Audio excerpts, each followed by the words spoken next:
تسمع فيها كبار صغار. انا طلعت من الديرة يا ريت ما صار يلي صار. كنت مفكر غربة جنة طلعت غربة مثل النار. كنت مفكر لاقي حالي اخ بالغربة يعني يالي. طلعت من بلدي تهريب تركت الحبيب. قلت راح ارجع عن قريب ما حتأخر عن الدار. راح اجمع شوية مصاري ابني بيتي وعمر داري. والعب لعب بالدولار العب لعب بالدولار. يشد اللي من بيغانا نزان مأرجي حالا بيرينا من جيكورة دردي من قلك زورة. إيلو ديلي من برغنغا إشاوك بيرينا تفنغا. صغيري بملي دايك ازدادي من نزانن.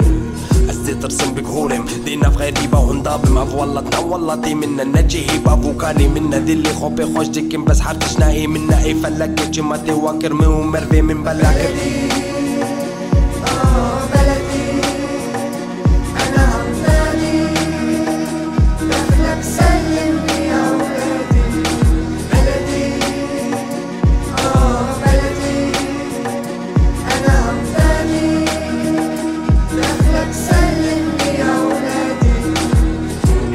Jeg har en historie at fortælle. Den handler om livet i Vesten. Livet som en bagatel. Danmark hedder det land vi bor i.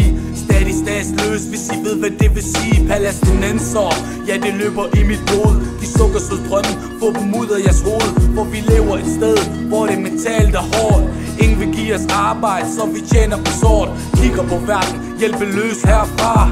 Prøver at hjælpe, men deres regler gør det strafbart. Ingen ambulancer i Gaza, vi sender nogen afsted. Ingen adgang, de vil hellere se os hvile i fred. Så vi må kæmpe, demonstrere for vores frihed. Ingen rettigheder, så de lægger os ned. Vi overarbejder for at give et bedre indtryk. Det hjælper os ikke, medierne skaber bare mere frygt.